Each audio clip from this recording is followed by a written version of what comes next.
Keep watching to learn what the author of My Big Toe has to say about 6 years spent with Robert Monroe, the author of Journeys Out of the Body. Book 3 in the new Thinking Aloud dialogue series is UFOs and UAP, Are We Really Alone? Now available on Amazon. New Thinking Aloud is presented by the California Institute for Human Science, a fully accredited university offering distant learning graduate degrees that focus on mind, body, and spirit. The topics that we cover here. We are particularly excited to announce new degrees emphasizing parapsychology and the paranormal. Visit their website at cihs.edu. You can now download a free PDF copy of issue number 8 of the New Thinking Aloud magazine or order a beautiful printed copy. Go to newthinkingaloud.org.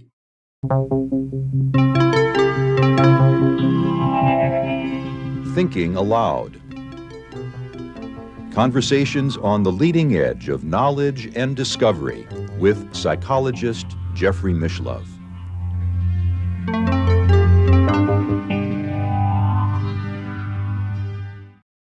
Hello and welcome. I'm Jeffrey Mishlove. Today we are going to remember the life and work of Robert Monroe, the author of Journeys Out of the Body, and I'm honored to have with me here in my studio in Albuquerque, Tom Campbell, who was a longtime colleague and student of Robert Monroe and is the author of a 3-volume series of books describing a theory of everything called My Big Toe. Tom is also the originator of an internet experience called Tom's Park, which is an opportunity for people to enter experientially into the theory that he has developed. Welcome, Tom. Thank you. It's my pleasure to be here. It's a pleasure to be with you. People have been asking me to interview you since I first started this YouTube channel 10 years ago, and I'm delighted that the opportunity has come not only to do it, but to do it here face to face.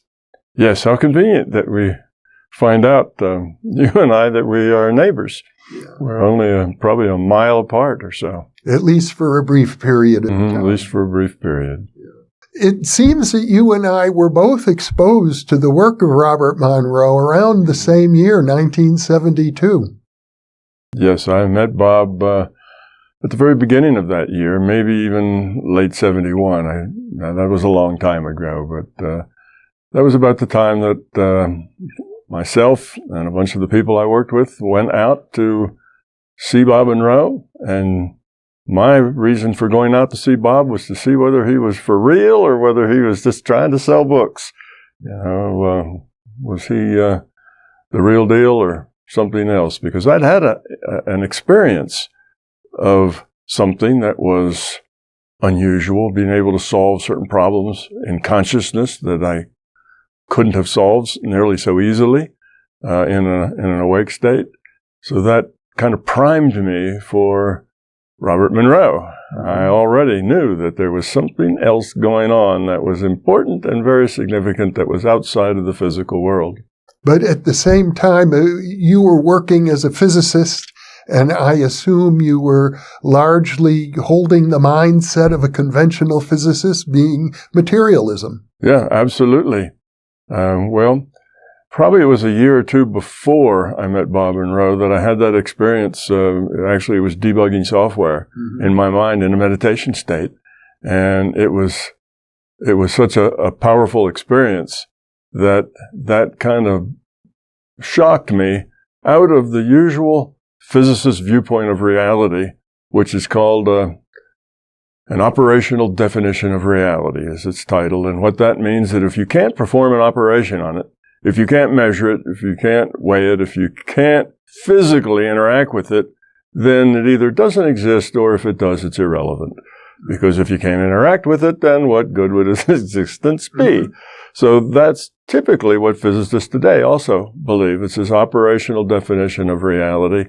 But when I had that experience where I could bring up my code, how that code is laid out in long, long pieces of paper all attached to each other, and I just scrolled it by, and I found the cards, this was back in punch card days, that the cards that had errors on them would stand out to me. They would change color. They would be colored red, and the rest would be, the normal kind of color. So I thought, well, that's kind of silly. Let's see how that works. And I went up and checked my cards, and sure enough, that cards that were red were the cards that had problems on it. So I said, wow, what a coincidence. When you're a physicist, it's hard to get out of that mindset. So I did more of it, and it was clear that I was getting information that was otherwise unknowable. For instance, in those days, one of the errors that would bomb your job was a key punch error. So the hole wasn't exactly where it was supposed to be. It was a half of a millimeter, too far this way or that. And there really wasn't any way to see that. Looking at it, it all looked perfectly correct. And it told me about some of those errors as well. That card would be red. I'd go up and check it and say, okay, a problem. This didn't work. This card's perfectly fine. But my job still bombed. So I went back to that card, pulled it out, retyped it in the card punch, got a new card, and it worked fine. Now, when you say the card was red, was it actually red, or was this a visual experience? This was a visual experience. The cards were all manila, the same color as a manila folder. And in those days, that was the only interface to computers. So there's something about your own consciousness that was, or your subconscious, one might say, giving you additional information. Right. But it was information I'd asked for. I was sitting there, and like most technical people, I work all the time, which means even when I'm not supposed to be working and I'm supposed to be doing something else, the problems are still in my head and I'm still thinking about them. So I was doing meditation, and I happened to think, gee, I wonder why my job's bombing. What's wrong? I've been over those cards and over those cards, and I can't find what's wrong. I wonder what the problem is. And then there it was. There's my printouts, which I was also the programmer. I programmed the whole thing. So I was intimately, knowledgeable about every line, every semicolon, every letter there. So I looked at it, and then one card just stood out. It's red. And I looked a little more, and another card stood out with the color. So these were just colors to differentiate those cards from the other cards. And I found out then, just from trial and error, that those were the ones that had errors on them. And it worked. So I played with it. I'm a scientist. I want to understand how reality works. And after some months of playing with it, I realized that the operational definition of reality was lacking, that there was another part of reality that was beyond the physical. It's something that you couldn't measure. It wasn't measurable. It was all mental. It was in mind space. And that there was another whole part of reality that I didn't know anything about. And as a physicist, my job is to model reality. That's what physics does. We try to model reality. So it was a big aha moment to me to say, oh, there's a lot more to reality than I thought. I wonder how I could model that, how I could understand it. How does it work? Because it obviously wasn't random. There was logic involved.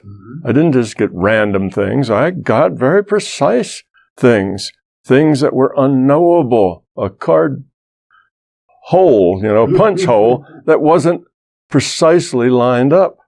And that isn't something that really could be known even by looking at it. They just got eliminated by, that was it. You just started retyping cards because you knew there could be a problem. So you just would make new cards until the deck would work. So you had a reason to visit Robert Monroe at that point. Well, I did, but I didn't know anything about Robert Monroe. at that point. Another year later after that, and I got some pretty good reputation for being able to debug code, and a lot of, would you help me debug my code? But I didn't want to talk about it because you don't talk about those things in a physics community. So I kept it pretty much to myself. So I take this job, and my boss comes in. I'd only been there for a few weeks. I was very new in the office, and he tosses Robert Monroe's book to me and says, "Tom, read this book and tell me what you think of it." That's all he said. That was Bill Yost. He was the branch manager of where I worked. And changed your life. Changed my life. So I said, okay. And I read the book over the next week. And I said, well, here's what I think. If this guy's telling the truth, if he really did experience that, then wow, there's a whole bigger set of reality, which I knew from my experience that existed. So that's why I was so open to it. There's another whole bunch of reality that I don't know anything about. If that's the case, we need to connect with this guy and talk to him more. I said, on the other hand, maybe he's just trying to sell books and make some money. You know, maybe it's just you write something really fanciful and far out, and you'll sell books that way. I didn't know which way it would be until about maybe a month later, my boss came in and said, "We found Bob Monroe. He doesn't live that far away. We talked to him, and we're all invited out to his house. Do you want to come?" I said, "Absolutely." So a bunch of us, maybe there were 2 cars, maybe 4, 5, 6 people in each car. It was jammed, full. We all went out to Bob Monroe's, and that was the first time I met Bob. So my viewpoint there was, is this guy for real? Or is this guy just a clever, hocus pocus guy wanting to get some money? And I met him, and he was very straightforward. He was... He acted, actually, and had the demeanor of an engineer. I don't think he actually was an engineer by training. He was in radio and other things, but he acted like... an entrepreneur, basically. Yeah, he was an entrepreneur. And at that time, he was just starting a cable company, Jefferson Cable, in Charlottesville, Virginia. So it was... he got there first, so all of Charlottesville was his for the picking for cable. And cable was a brand new thing. In that time. So he was well-to-do. And as I approached his property in this car with all the others, I noticed the quarter of a mile of whiteboard fence, the pastures, the lake, the big house on the hill, and said, this guy doesn't need to sell books.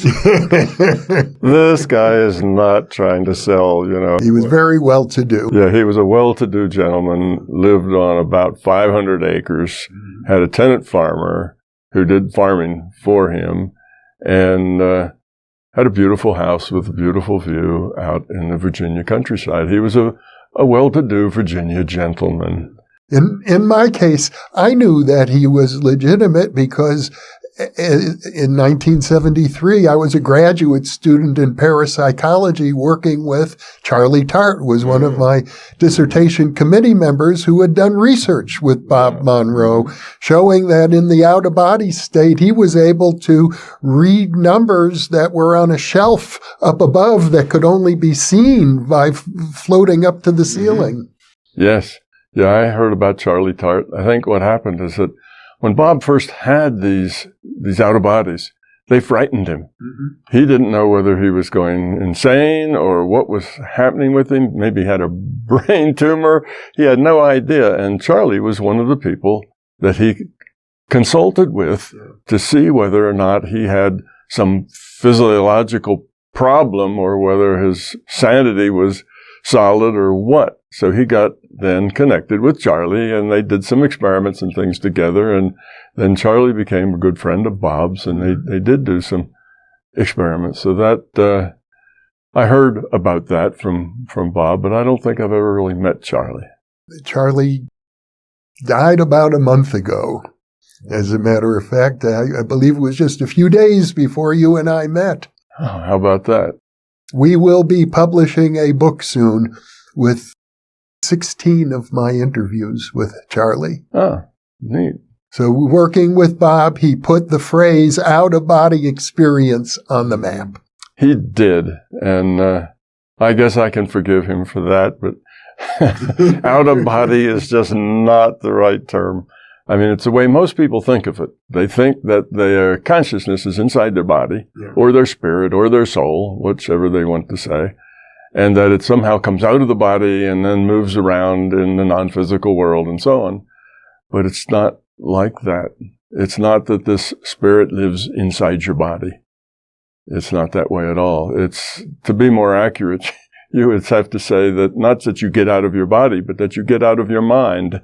But that has another connotation that isn't very helpful, being out of your mind. But you're already out of your body, your consciousness. So the body, in my world, is an avatar, a body that's computed. And consciousness is what's real and fundamental. So in that case, out of body just is the wrong way to look at it. But it's the natural way that people look at it. It's kind of the obvious way that people look at it. Would it be fair to say that rather than the consciousness being inside the brain is inside of consciousness? Yes, well, the brain, in my model, is just computed whenever somebody cuts open or, looks inside of a skull. Other than that, it's not even computed. All of the memory, all of the processing, the thinking and so on is all done by consciousness. And consciousness is fundamental. And in my world view, you are a piece of consciousness, not a body. And you are making all the choices. You're the player of this avatar. And just like in, virtual reality games, where the player makes all the decisions and all the choices for the player, and the player's just computed, eye candy, so that you can see what's going on the board and who's interacting with who. That's the way it is here. So you're a piece of consciousness making all the choices for your avatar, a physical body. And there's a good reason why that is, and a good reason for, why that came about and how it was done and so on. We can get into that later, but more about, Bob Monroe first. Well, I should let our viewers know that while you're here in Albuquerque, we plan to do a lengthy series of interviews. We're going to go into real depth on your theory of everything, your big toe, and we'll revisit this idea probably many times along the way. So my goal is that after we complete this series of probably about 9 hours or more of interviews, that our viewers will have a good sense of what my big toe is all about. Yeah, well, that's good because it's such a drastic paradigm shift. It's way further than any other paradigm shift that we've ever gone through. I mean, we went through a paradigm shift and the Earth wasn't really at the center of the universe. The Earth wasn't really flat, and all of these were paradigm shifts that took hundreds of years to kind of shift in the general population, their viewpoint of reality. And this paradigm shift is probably 10 times larger than both of those put together. So it's a really big reach. But once you understand it, it simplifies everything. And all of the paradoxes in science, paradoxes in philosophy, paradoxes in psychology, even, some new ideas in mathematics, just fall out of it.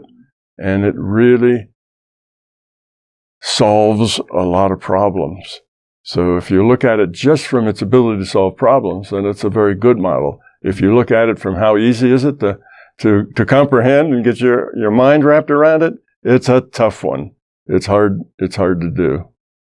The benefit for our viewers for us talking about Robert Monroe is we're starting out with paranormal experiences, and it seems that one of the most difficult problems that intellectuals of any sort face today is coming to terms with the paranormal. So I thought that would be a good starting point.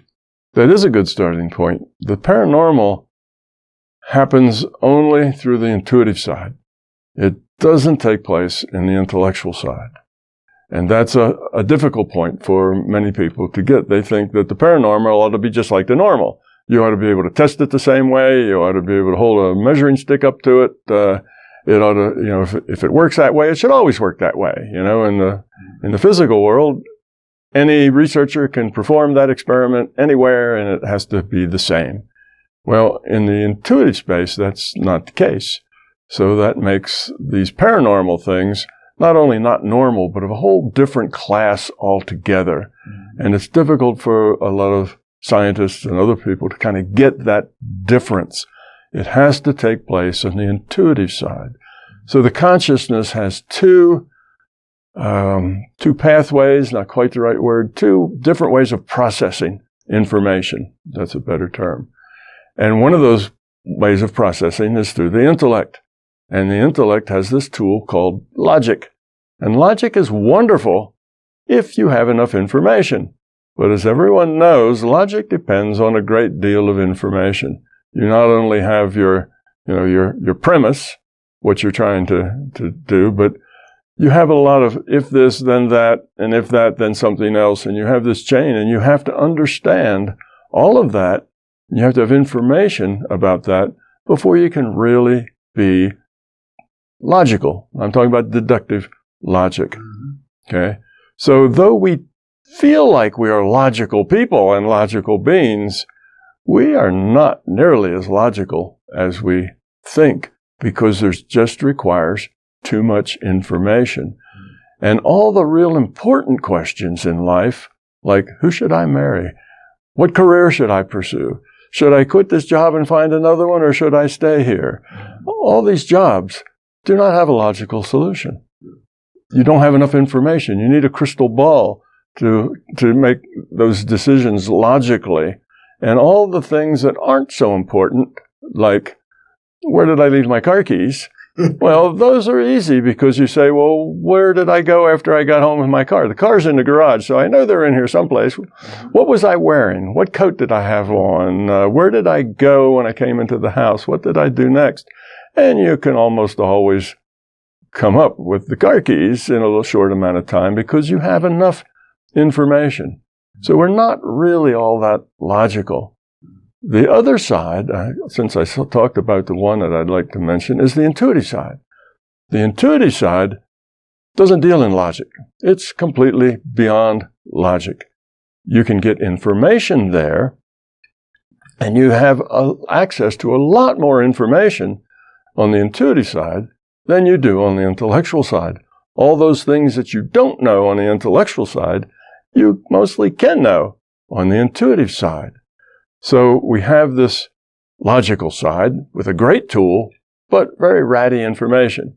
And over on the intuitive side, you've got no logic at all, but you have all this information, but a ratty tool to access it.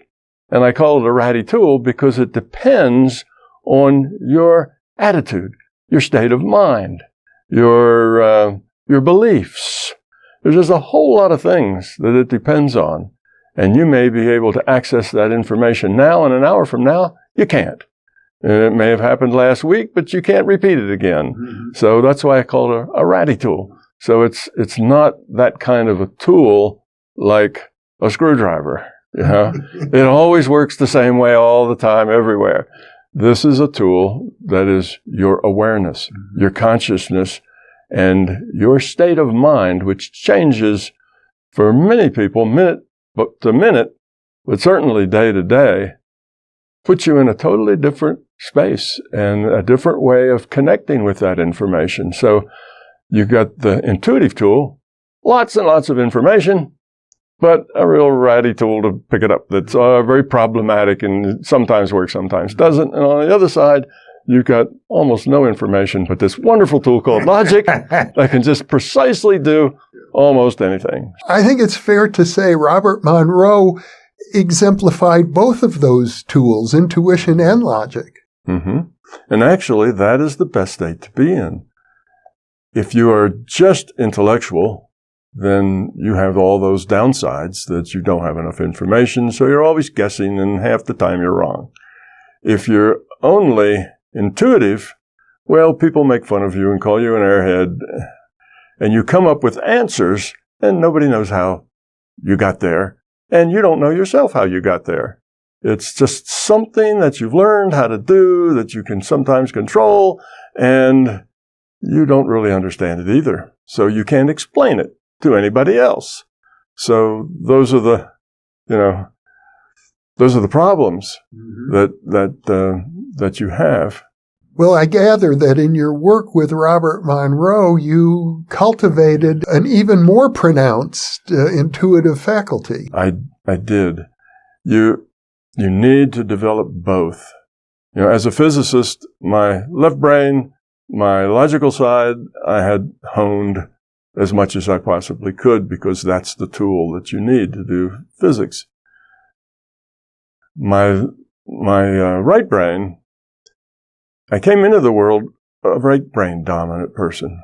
When I was a young child, I was very holistic in the things that I saw. I understood a lot more things than logic would have let me know. And like, for instance, my family would go on a trip, and you know how children are. After about the first 10 minutes, they say, "Are we there yet? Are we there yet?" Well, in the first 10 minutes, I would start to chant. And I had this little chant that I made up. And by 10 minutes into the trip, I was gone. And I came out of it when somebody said, "We're there." And I said, "Oh, good." And for me, the trip only took 10 or 15 minutes. So it was an easy trip. My sister, who was sitting beside me on the back seat, was very annoyed because she had no one to play with. She's 2 years older than me. You, in effect, put yourself into a trance. I put myself into a trance, and because it was boring and long trip, so I would just drop out and come back when it was done. And I had an intuitive sense that I could affect things with my mind and with my intent. And I would practice things like making the lights turn green when my father, who was driving the car, got to the light that it would turn green. And I could sometimes get like 6, 7, 8 lights in a row that were green. So I just knew that was something that could be done. So I came in very right-brained and intuitive, but I soon realized that what I needed to do was to become more balanced. And I needed to work on developing that left brain, that logical side. And I didn't find it easy. When I was in high school, I found the mathematics to be difficult because it was too much process. So I worked on it and worked on it. Eventually, by the time I'm in graduate school in physics, it was easy. I got to the point that math was simple. It was easy. It was just rules. All you had to do was learn the rules, and it wasn't all that hard. You could understand what it was doing and what it wasn't doing. I want to highlight what you just said because I recall at the end of the 3rd volume of your 3-volume set, you say there's one important lesson that you want to share with people, which is if they work hard and apply themselves, they can accomplish things. Yes, indeed, you can. But you have to understand that you have to accomplish things in both sides. You need to accomplish things on the intellectual side, and most people in our culture spend their whole lives honing that intellectual side. They read, they study, they grow. But on the intuitive side, most people in our culture peaked in their ability to use the intuitive side when they were, say, 3 years old, and it's been deteriorating ever since. Downhill, and it's gotten to the point where people in the intellectual community denigrate intuition. Exactly. Now, the person who has developed both is a balanced person. What happens is that if you're dominantly logical, you're dominantly left brain, that left brain jumps in to your efforts to work with your intuition and gets in the way. You're trying to talk to your dead Uncle Fred, and you say, "Dead Uncle Fred, are you out there?" And then you hear this voice, "Yes, hello." And your intellect jumps in and says, "Oh, did you just make that up? Did you hear that? Where did that come from?" And now your intellect has jumped in to solve the problem, and it's gone. The intuitive side withers, disappears, and you're left with nothing. So to get balanced, though, well, let me say the opposite, too. If you're very right-brained and have no logical side, then you can't function very well in this world. This world requires you to be intellectual. It requires you to think. It requires you to follow directions. It requires you to understand how things work. It requires you to change the oil in your car. There's things you have to keep track of. So the best way to be is extremely right-brained and extremely left-brained at the same time. And then what happens is they work together as partners. Because when you're mostly right-brained and intuitive, your intuition kind of refuses logic. It looks at logic and says, that's too cumbersome. I can just skip all that and go to the answer. I don't need to go through all that stuff. And vice versa, your intellect throws out, the intuition. So the two fight with each other for dominance. Once you have them both about equal, then they cooperate.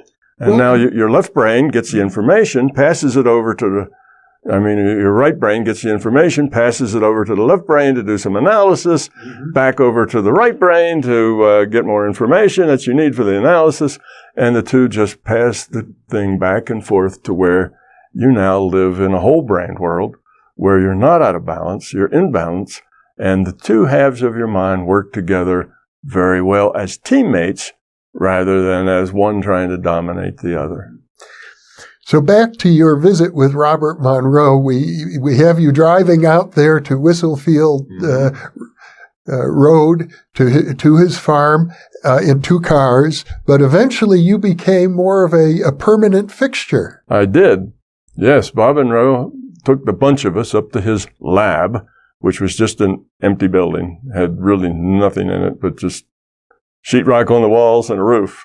And he said, I have this lab. I want to study consciousness. I want to understand what's happened to me. I want to understand this out of body. And I'm looking for some scientists. And we were all scientists. This is what our job was. So we were all scientists and mathematicians and engineers and so on. So he said, would any of you like to participate? And because I'd been a student all my life, my hand shot up in the air. And the guy behind me was just a few years older than I was, and both of us had experiences that were not part of this reality. So we were very curious, and we wanted to spend time studying these phenomena because we were interested in them. So we raised our hands. He determined that I was a physicist, the other guy was an electrical engineer, and he said, okay. And then, a month later, Bob went off on a trip someplace, and when he came back, we started going to the lab. And after that, we were coming out there anywhere from 15 to 20 hours a week. It was like a half-time job. And on weekends, we'd bring our families, and we'd put our children and our wives into the booth and so on. And after about, a year or so of that, Dennis, maybe it wasn't a year, maybe after about a year of that, Dennis came across an article by Oster in a Scientific American back in the early to middle 60s, and it was about binaural beats. And Oster said that the brainwaves are entrained by binaural beats. So you listen to a binaural beat of 8 hertz, and you get a brainwave energy starts to move toward the 8 hertz. So we said, great, let's try it out. So Dennis borrowed some stuff from the EE lab at the university, and I borrowed some stuff from the physics lab at the university, and we put together some binaural beat tapes. Dennis actually produced the first one, and we went out to experiment. So we started with that, and it worked so well that when Bob came back from another trip he was on, we told him about it. He listened to them. And then we started bringing everybody else that we could grab hold of, including our families, to listen to them just to see what the effects were. And we found out that the effect was obvious on almost everyone. Now, they all didn't have the same reaction. Some people just instantly lost consciousness and would regain them when it was over. They later termed that clicking out. And some people found them annoying. But most people found that they had a very pleasant drifting around in barely conscious kind of a space, and then they would often get pictures or hear things, see things, and it obviously was a step forward. So Bob Dennis and I had played to optimize those binaural beats before Bob got back. So we looked at different waveforms. Mostly you get sinusoid when you just get stuff off the shelf. But we did, sawtooth waves, triangle waves, every kind of waveform we could find. We did different bass frequencies. We did different beat frequencies. And after about 2 weeks, spending probably more than 20 hours in the lab, those 2 weeks, we optimized what we thought were great. When Bob came back, we showed him this. Bob got excited about it, tried it on lots of people, and Bob got the idea that this could be a business. Let's define for our viewers who may not know what we mean by binaural beats. Okay, the binaural beat takes 2 tones at a small difference between them. So let's say we have 100 hertz and 104 hertz. And if you take the 100 hertz tone and put it in this right ear and the 104 hertz tone and put it in that left ear, those 2 tones go up into the aural nerves, which go across in opposite sides like usual, and you end up with a beat frequency that you can actually hear, quote unquote, hear, not through the eardrum, but hear in your mind at the corpus callosum. That's the membrane between the 2 hemispheres. So you have one frequency in this hemisphere, 100, 104 in that hemisphere, and they mix. They mix, and you get the difference between the 2, which is 4 hertz as a beat. Now, if you just took those 2 things and put them out in the air, so here's a speaker for 100, here's a speaker for the 104, and you played them, you would hear a 4 hertz beat. You would hear both of the tones, but you also would hear a 4 hertz beat. Now, a 4 hertz beat means 4 beats per second. You can think if you count fast, 1, 2, 3, 4, 1, 2, 3, 4, 1, 2, 3, 4, it's that kind of a, you'd hear that going on in the air because the 2 frequencies mix in the air. And when they mix, it's a little math will show you that, but when they mix, you end up with a beat frequency that's equal to the difference between the 2. And Bob had this experience of 4 hertz vibration just as he went out of body. And he reported that. So we started working for 4 hertz. That was our target, just because Bob experienced that. And we found 4 hertz actually was something like 3.878 or something like that, but really close to 4 hertz. That was optimal for creating this state in which your mind was open to other things.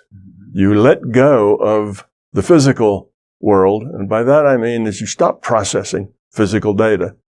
If you were lying on a bed and at the lab there were water beds in three booths in a row, and you get in a water bed, and you stop feeling that you have pressure on your back from the waterbed mattress. You stop processing noises that you could hear in the lab and that you could hear outside. All that stuff you ignored it. You ignored it to the point that it didn't exist. And you started to then have other kinds of information that would come to you when the information of your senses was turned off. And that's what we were looking for. So we optimized that. Bob thought it was marvelous. He called up a lot of his friends and said, "Hey, we're going to do a little experiment. I'm going to show you some new technology that works really great." And he rented the whole hotel right at the base of the Blue Ridge Mountains. It went up. He didn't live that far from there.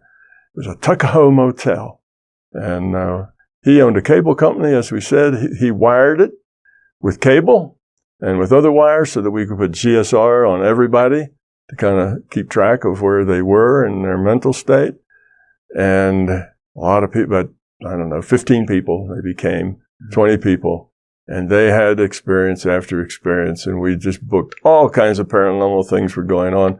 The word got out, and suddenly Bob was overwhelmed with people who wanted to try out his new out-of-body technology, and he decided this was a business. And in another 6 months after that, myself and Dennis and at that time Nancy Lee Honeycutt, it's called Scooter, that's Bob's stepdaughter, and Dennis and I, we were on the road. We were going to Boston, and we were going to California, and we made this big sound harness so we could play something, and a whole bunch of people would lie down on little air mattresses and put on headphones, and we started to take the technology out, and it was very popular. And I assume you as well were experimenting personally. Oh, yes. Dennis and I would come up every time we were there. it went like this. We go up, we'd work for about an hour, 2 hours, because we'd get there like 6:30, 7 o'clock, right after dinner. And we would work there, putting together equipment, putting in new equipment, fixing up things so that we could do more. Maybe we got an EEG that we could put on people, and we wired that. And so we'd work in the lab for a bit. Then Bob would come up, and we'd stop work, and we'd go get in the booths. And Bob would get into the control booth, and he'd have often something for us to do or things to try. And most of the ideas were his ideas, or he'd give just free rein. And at that time, there was only one focus, and that was 10. And then eventually there was a 15, and there was a 12, and then a 15. And then it started going up and up to higher numbers. But there's nothing magic about the focus points. They're just, random places to help people have experiences of a particular type. But anyway, so we were at the very beginning of all of that. And then we had this thing at the Tuckahoe, and Bob decided he was going to make another corporation. And that's when TMI was invented, first in his head and then became an actual thing. And years later, he sold Whistlefield and picked up some new land. And he actually got that new land in a land swap. Sight unseen. He picked up that land in a land swap. He was in a course where they swapped land. And some other guy had this land and was come for him and said, well, I'll swap you this for that. And he went to see it, and it was beautiful. He loved it. So that's where TMI then it was called The New Land. Then I remember getting a Jeep with Bob, and we went out to see the new land. So that's really the origins of TMI. And he took those binaural beats, he embedded them in the sound that he already had, and that became his Hemi-Sync. So that's kind of the very short story of Bob Monroe. But I spent probably most of a decade, probably 5 or 6 years intensively there, 15 to 20 hours a week, and then I was on the board of maybe not directors, the advisory board for a while. I moved away from Charlottesville. So I'd come back to the advisory board meeting. I gave a talk at one of their professional seminars that is up on YouTube. So that's kind of the time frame that I was in. But during those, say, 5 or 6 years that it was intensive, I learned a lot. I learned an awful lot. And one interesting story that I will tell that the readers will probably find interesting is that one day, after, I guess the way it went is first we came, Dennis and I came to the lab, we worked, Bob came, we had our things. Bob went down to the house and invited us. So Dennis and I would go with Bob down to his house. This was usually like 10, 11, 12 o'clock, a.m. and the next day. And we'd stay there till 2 or 3 o'clock. Then we'd go home, go to bed, get up at, 7 o'clock in the morning, go to work.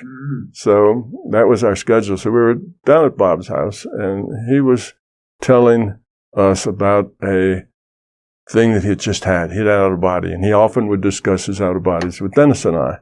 And he'd explain what he did and what he experienced, and we'd kind of talk about what did it mean and that sort of thing. Because my job was to come up with a model of how it all worked. Dennis's job was to do a lot of the engineering of putting the equipment together.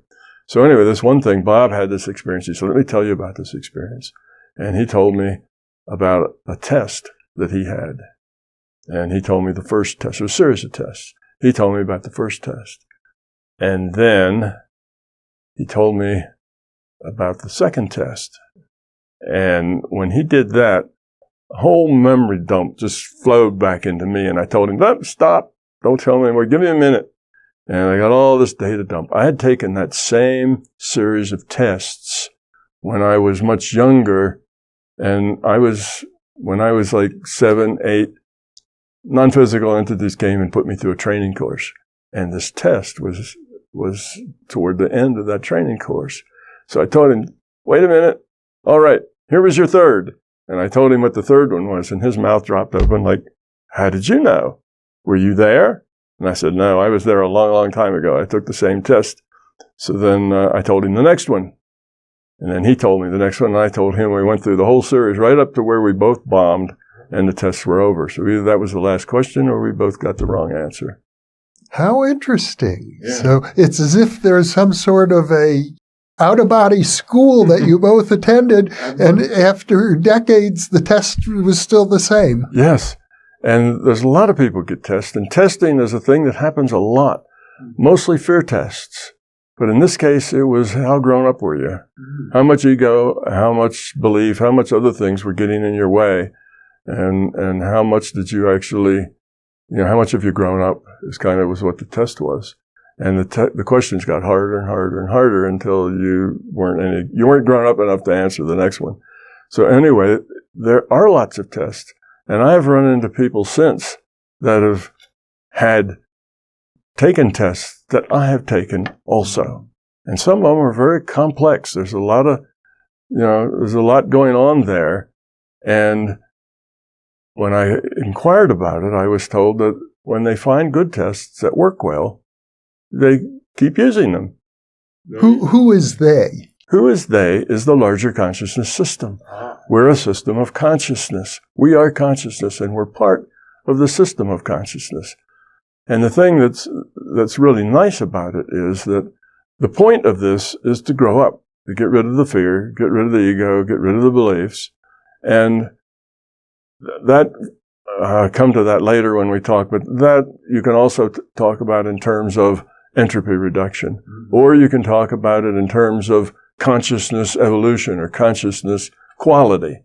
So the whole point is to increase the quality of your consciousness. But because we're a part of that system, as we evolve and increase the quality of our consciousness, the whole system gets a plus up. If we get a plus up, because we're part of the system. It's us, we're it. So we're part of its strategy for its own evolution. And you have this system that now is motivated for us to succeed and to grow up. Because we grow up, it grows up. So I gather you had these guides who were testing you as a child, and then you forgot about it. Well, it was a little more than just forgot about it. I had I had an entity come to me. I was probably 6 or 7, somewhere in that age. And he came to me and offered to, he didn't say out of body, I didn't have any of that nomenclature, but offered to give me an experience that I would enjoy. And I had talked to these entities before. I'd always had other non-physical friends. I was a very right-brained young kid, so talking to non-physical people was just part of life. I didn't know that everybody else didn't do it. I figured everybody did this just like I did. So it wasn't unusual. I didn't think anything special about it. And one time they came and said, would you like this experience? And I said, sure, let's do it. They popped me out of body. I was like, wow. And I went out through the window. I played with it. And I could go right through a window. And that was amazing. I got near the ground and I started moving. And then I got to this hedge that was between my yard and the neighbor's yard. And it was like, oh no. And I went right through it. And then I thought it was fun. So I played with it. And they did this for me 3 or 4 or 5 times to the point I was very used to it. And I could travel around the neighborhood and see what was going on in the various houses where my friends lived and whatever. So I thought it was a lot of fun. And then I said, I want to learn to do this myself. I don't like that you do this for me. I want to learn. And they said, no, we really don't want to teach you that. You're not ready for that yet. And I complained. I said, no, I want to learn to do this on my own. So they said, okay. So they told me what to do, and I did that. And of course, they were facilitating this whole thing. And I started this oscillation, like Bob talks about. And it got stronger and stronger and stronger until I was like a flag in a gale, I was just whipping around. I said, okay, I quit. You can do it. And I could see they were going, huh? Yes, we took care of you, So that I didn't have to have that experience. They gave me that just to chill me so I wouldn't be doing it. But I did learn. They did teach me. And the thing that we're getting to here is they enrolled me in this course. I would come out and they would teach me how to manipulate things, how to deal with things in the non-physical, all right, I played with it. I could move. I could go through things, but I just randomly was whatever. So they taught me how to move, how to be quick with my intent, how to hone my intent to where I could very quickly do things. So there were tests in that, like there'd be a little lights that were lit, and I had to walk from here to there and just touch the lights. And I walked up to it. I thought, well, that's easy. I can just step from one to the other. But then they'd move. You'd go to step on the light and slide over. Yeah. So you get that one, and the next one would slide around, and you try to get it, and it'd slide. And then the lesson was use your intent. Use your intent to make them stay still. And then, okay, I did that, and I had an intention. Next light, you go right there and stay still. And then I walked all the way across, and I got a gold star for that. And then I got to the point that they could stay like this, and I could just kind of jump from one to the other, and one would come automatically and land right under my foot, just as I needed it. So I didn't have to really think more of it singly, but I could do the whole ensemble at once. And I was doing that on one thing, and Bob was evidently watching me. And I went, next time, this was when I was a kid, but Bob was watching me when I was doing something similar to that as an adult. I got these tests all along, so that just popped into my mind. One time Bob was watching, and he said, "You were a bit of show-off, weren't you?" And I said, yes, because I'd gotten to the end of it, and I'd done one of those things like the football players do at the end zone. He called me out on that. And But Bob was watching you when you were a child? No. Not across time? No. I just jumped across time because when I said it, that other idea jumped into my head. But when I was a kid, I learned to do these things, and I was in a training course, and I would be drilled over and over and over to use my intent. And these things then went away once I got to the point where I had kind of passed to where they thought I should be. And I had something, and I should tell you that when I was out of body, I wasn't a child. I wasn't 6 or 7 years old. I was an adult. I was like 25. And then when I come back in my body, I turn back into a 7-year-old.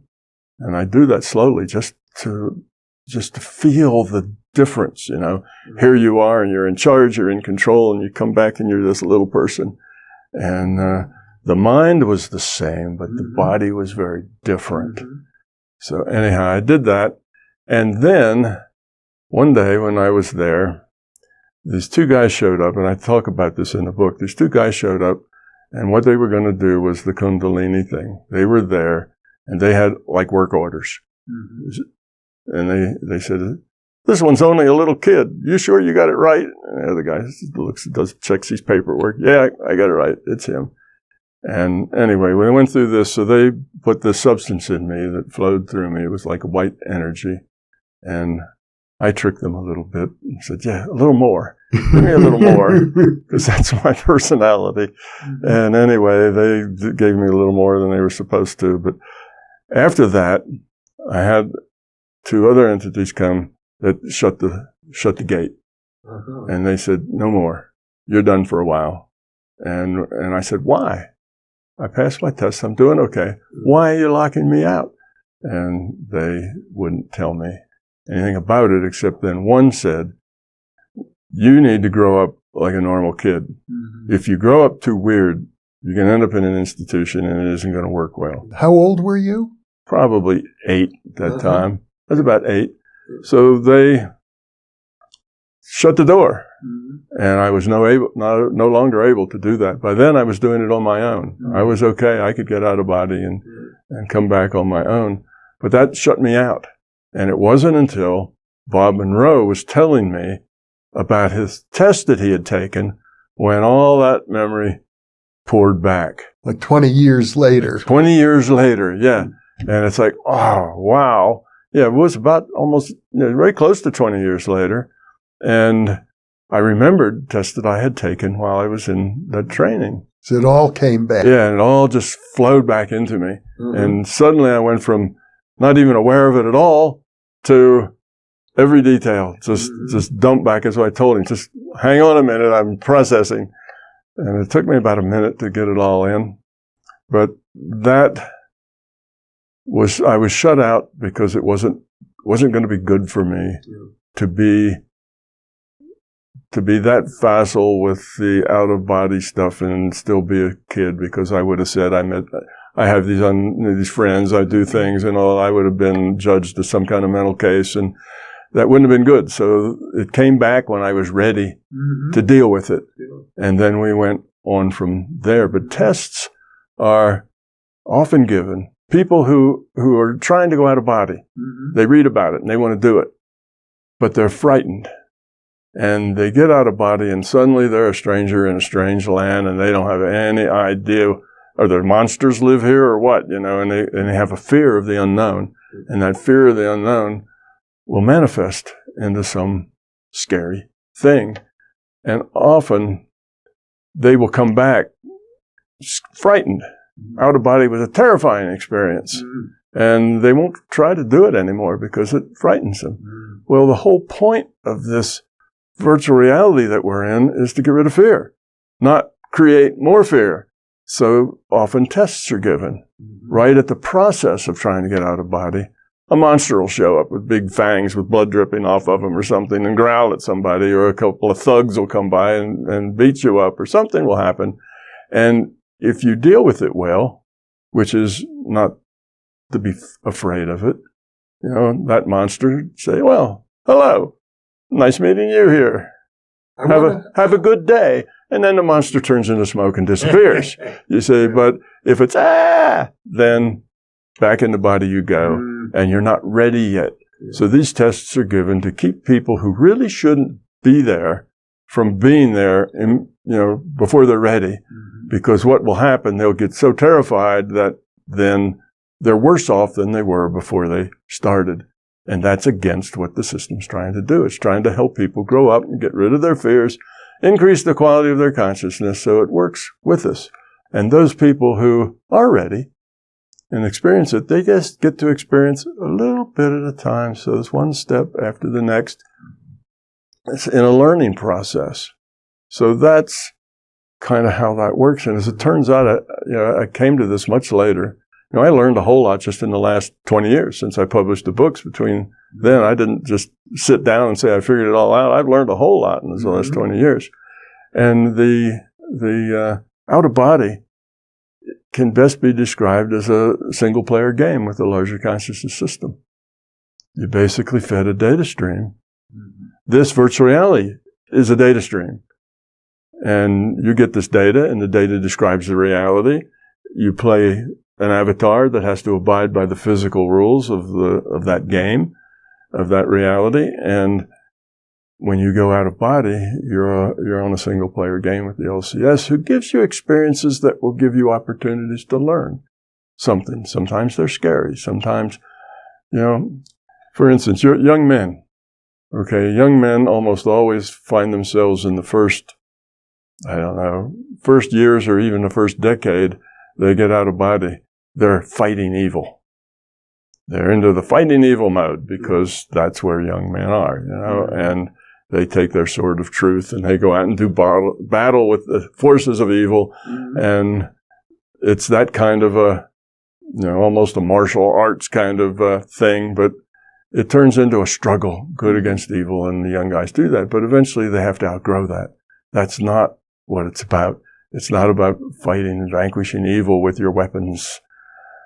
So you outgrow it. And then eventually that doesn't happen anymore. You don't run into any more evil guys out there. They're all gone now because that was a learning experience that was given to them. That was a genuine out of body, but they got that experience because that's where they were.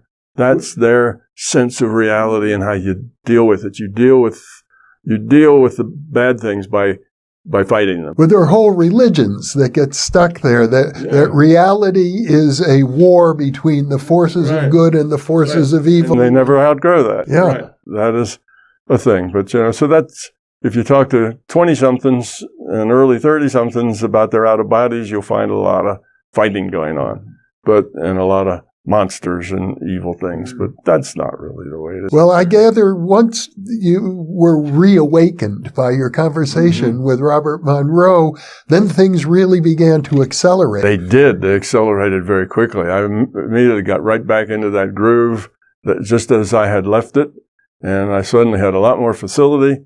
in the outer body. I knew how to do things because all that came back. Yes. So then I started doing, once I pulled all that together, I started doing physics in the outer body state. I started doing experiments. Shouldn't say physics. I started doing experiments while I was out of the body. And the experiments are just basic science. You know, we did things that were evidential because both Dennis and I said, well, if this doesn't turn out to be real, you know, we'll be out of here. But meanwhile, we'll go along and see what we can do. So everything was evidential because we were trying to prove to ourselves that it was real. He's an engineer. I'm a physicist. We're hard cases as far as proving that, you know, all this stuff is real. So we did remote viewing and then found out whether we were right or wrong with targets. We read numbers on the wall that Bob would go out and write on a big chalkboard he had in the next room. We would heal. All the things that are basically paranormal things, we did them in order to gather evidence. In remote viewing, we did most because that's where the evidence lies. You get an immediate right or wrong at the end of it. So we did a lot of that. We did projection of times. We said, what's the headline going to be on the newspaper this day next week? That kind of thing, you know, looking at the time. At that time, I didn't have any idea what was going on. You know, it was all a bit magical. I knew it had rules. It wasn't random. So I wanted to find out what were the rules. How could you know, I wanted to make science out of it. So I do, say, healing or remote viewing, and I change a variable. All right, I'll enter it this way, or I'll have this frame of mind, or I will get this deep or that deep, or I'll do things differently. I looked with diet. And that's when I stopped eating sugar because I found out that if I had sugar, that my mind was more unstable. And I wasn't as easy to finally control what was going on. But by then, Dennis and I had each, you know, hundreds and hundreds of times gone to these states and whatever. So we were pretty good at getting to those states and maintaining them more or less precisely and getting back to them the next day and the next week. So I could go there and change a variable and say, all right, I'm going to heal. And this time I'm going to spend, you know, an hour on healing this thing. And then I'm going to work on it all week. And the next time I'm just going to glance at it and heal, but with intensity. And how does it work? And with healing, of course, you have to do statistics. Because if you take somebody's headache away, well, it may have just gone away anyway, you know, so you don't know. So you have to take 100 people's headaches away. And then, you know, if 80 of them went away right after you worked on them, now you start to get some statistical evidence. So I did that, change a variable, try it again, change a variable, try it again. And I continued that for like the next 30 years. And that's basically how I then came up with this model. It was from the evidence that I got through that constantly changing variables and see how it affected. Trial and error for about 35 years. And then I thought I knew enough about it that I could write the books and understand consciousness. Those books didn't start out as a theory of everything. They started out as really an explanation of consciousness and how it worked. I understand there were some very dramatic healings that took place. Oh, yeah. I've done a lot of healings and probably thousands of them. And I'd say, 5, 10, 15 of them were rather dramatic. I've had several that way. Actually, there's a book that's going to come out shortly by a young lady, Sylvia Kuzman Crawford. And she was a 14-year-old girl, lived in my subdivision. I was friends with her parents. She got in a car accident and broke both of her thigh bones, both of her femurs, broke her other parts of her legs, broke arms, she was really torn up. She was in the back of a station wagon, and she was right where the impact occurred. And she should have died. Matter of fact, they called in and said, we got this girl, but it's not likely she's going to make it. So they weren't expecting a live girl to show up at the hospital. But she did. And her mother called me when she was in transit because I talked a little bit about what I was doing, because I was going out to Bob's all the time. And I shared not much of it, but just a little bit. And her mother was desperate for anything that might help. So she called me up and said, Sylvia's on her way to the emergency room. They said that she, might bleed to death. We don't know. She was terrified. She says, anything you can do to help. So I did. And I did help her. I did help her get through it. And later, Sylvia was curious about some things, so I told her what I had experienced and what I did, and she got more and more into it. Now she's written a book about that experience. So that was one that was rather miraculous. And actually, that one where she did survive, where she wasn't supposed to, then a little later in that same experience, a nurse had given her an overdose of morphine, fatal overdose. And she drifted off and they couldn't wake her up. And mother called me up again and I brought her back from that one. So there actually were two events in that one incident. So anyway, there was that one. There was another one that was particularly fun where friends of mine, one was a minister and the other one was at that time, he was he was the city attorney. So he was an important member of the community. And they called me. They had this friend, and she was dying. She had already been given her last rites, but the priest had come in. She was expected to live for about another 15 to 20 minutes. She was bleeding to death in her intestines someplace, and they tried everything that they could to stop the bleeding, and nothing worked. So when they were in the last 20 minutes, the lady who was the minister called me up and said, this friend of mine laying here on a bed bleeding to death, is there anything you can do about it? And I went in, and first I don't just heal, I talk to the person, because I want to find out what's going on. What are the circumstances? You don't just butt in and do things. You have to be sensitive to what's going on.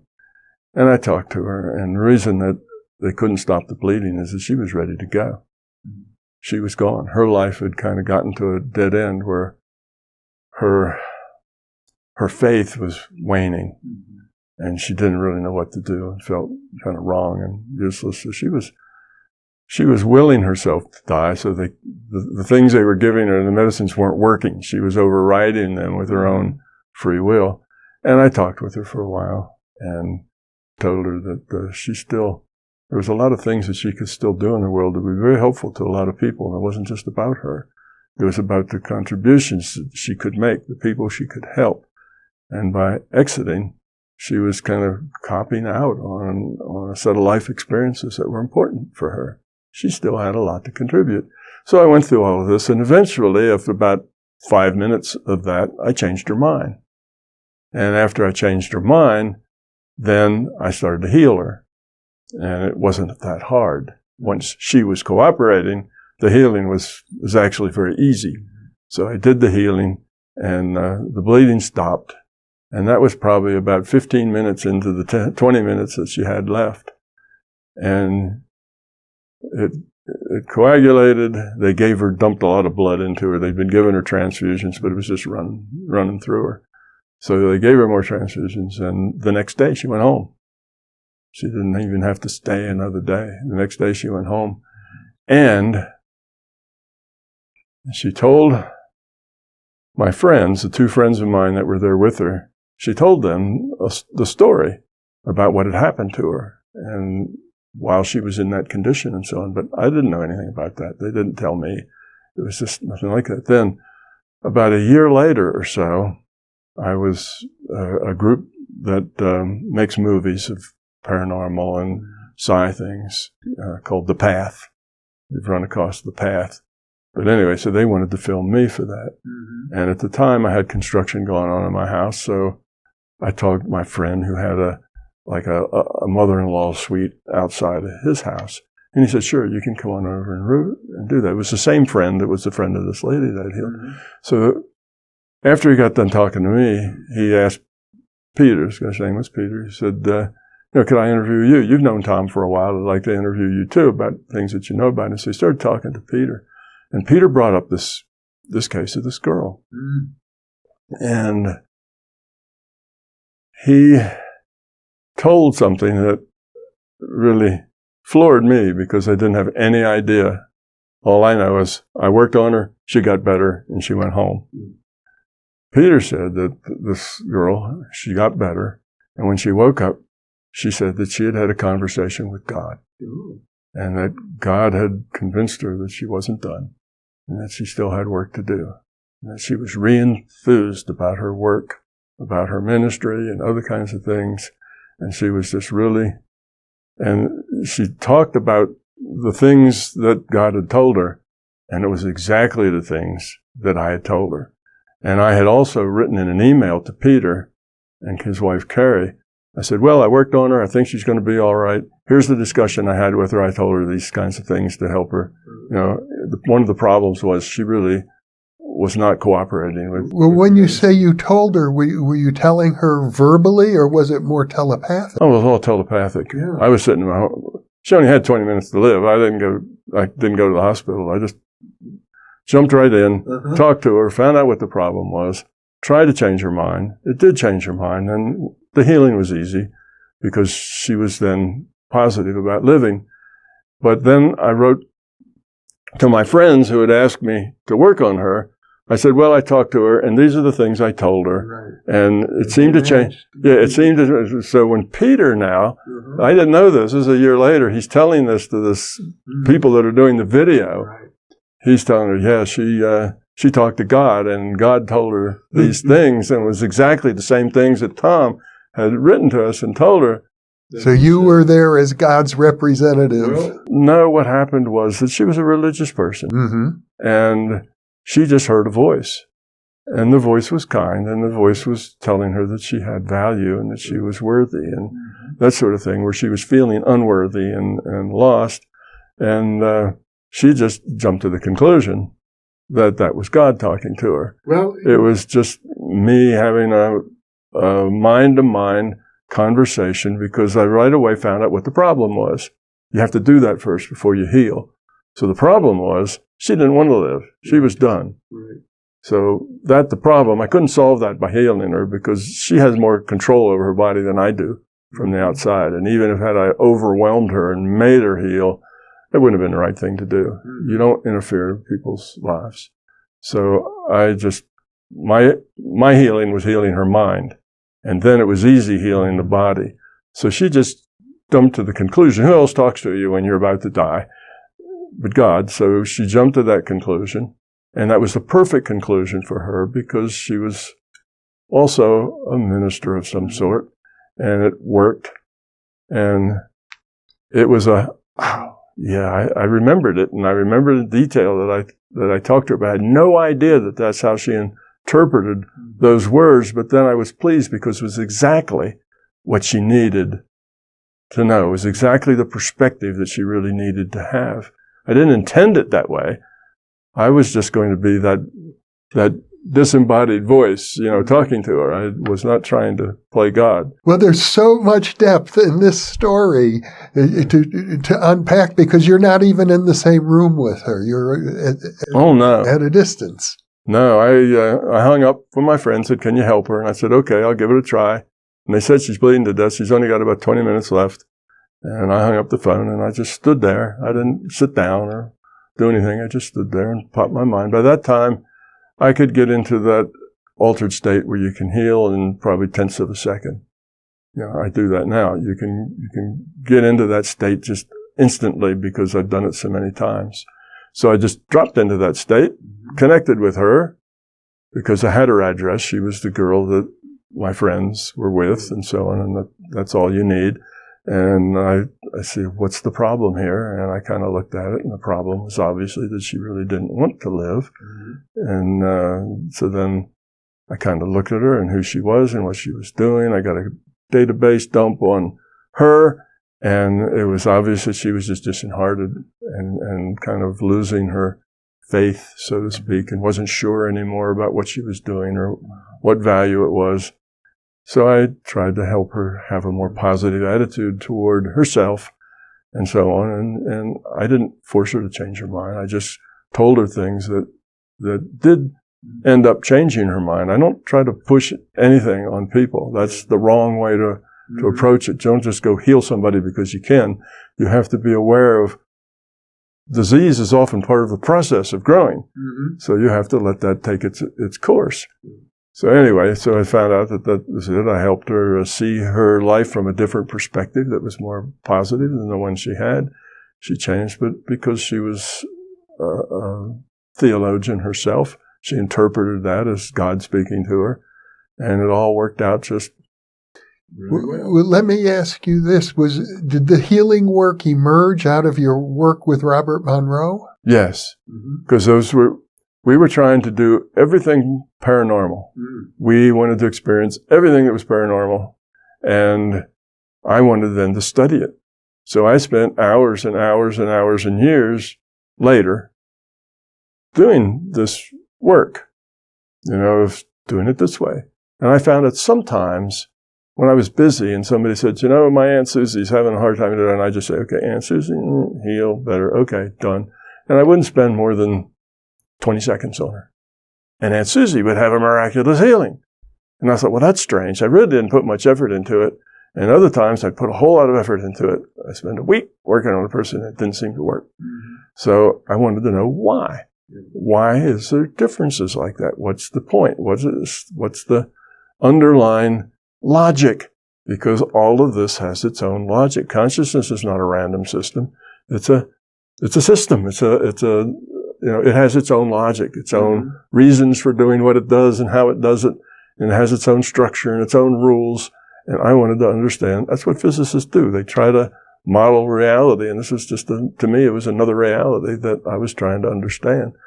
So, yes, when I was at Bob's, we did mostly remote viewing, but we did a lot of healing. We did, we got around in databases, got information. We talked to other entities. Bob usually have a list of things for us to do. He was very practical. Talk to other entities and see if you can find some other form of energy that we can use. It's a very practical thing. And I tried that for a while until I learned that was really not a very profitable way to go about things. Yeah, I seem to recall Bob was interested in coming up with new inventions. Yeah, right. And that really wasn't what it was all about. So, I did some of it because Bob asked, and I was willing to see how that went and what were the constraints. But as it works out, to bring a new invention here, you have to almost be at the point that you're ready to create the invention yourself. Otherwise, there's too big a gap in your understanding. Like if you took a color television set to a bunch of people in the Amazon that had never had contact with outside world, it may be awesome to them because they could see all these little people on a screen doing things, but how could you bring that technology to them? You can't. They don't have any of the concepts. They don't have any of the, even the guy who lives next door doesn't have a concept of how the television works. They don't know what the piece parts do. They don't know what all those little chips are for and how the colors get there is all magic. So you have to understand, you have to be at a level of understanding where you're almost ready to create it yourself before you can understand what's going on to learn from that stuff. So it's really not a good mind, not a good situation to mine there to try to get things like that, because all you can do is help somebody take that last step. But if there's like 5 steps to take, it doesn't compute. Well, during the course of our conversation so far, you have talked about what the larger consciousness system desires from us. Yeah. And I get the impression that your ability to be able to speak about it means that you are in alignment with it. Oh, absolutely. It's, the purpose here and the purpose in creating this virtual reality is so that pieces of consciousness, like you and I, can have experiences. And those experiences require us to make choices. And by the quality of the choice we make, do we make a choice out of self-centeredness, out of greed, out of whatever? Or do we make that choice because it's been helpful, it's useful, it would be helpful to other people? In other words, are we self-centered, it's all about us, or are we other-centered, which is love? Is it about love? So we're here to make these ethical, meaningful choices. And this virtual reality gives us lots of opportunities to be greedy or to be helpful or whatever. And as we make these choices, we evolve the quality of our consciousness if we make good choices toward the side of love and caring and consideration and compassion and all those things. And we de-evolve if we make choices toward the greed and self-centeredness and, it's all about me. I want more for me. Yeah. So that's why we're here. So the whole point is for the consciousness system to evolve. To evolve means to move and become more of making choices toward being love. So we have a purpose here, and that's to make choices and to learn from those choices. And it doesn't matter really where you are in that thing. Where you are in your evolution is kind of irrelevant. Wherever you are, you're at a level where choices are at your level to make. And you either evolve or de-evolve by the quality of your choices. And the system wants us to evolve because as we evolve, it evolves. It does evolution on its own as well, but we're part of its thing. So consciousness is a system, an aware, conscious system. It's an information system. It's all about information. It's an information system, and it wants to evolve by making better choices, by lowering its entropy. That's, if you look at the physics side of it, all that boils down to entropy, by lowering its entropy. So we have a purpose. Let's stop for a moment and talk about entropy. Okay. Some of our viewers may not know, why would you want to lower your entropy? What is entropy anyway? Yeah. Entropy is a measure of disorder. Mm-hmm. That's one way of looking at it.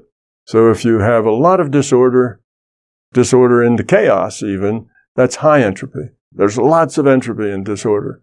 As you order that disorder, as you clean up your teenager's room, and you pick up the dirty socks and underwear and you put them in the hamper and you restore order to the room, then you're lowering the entropy of that system, the child's room. Mm-hmm. So that's lowering entropy that creates order.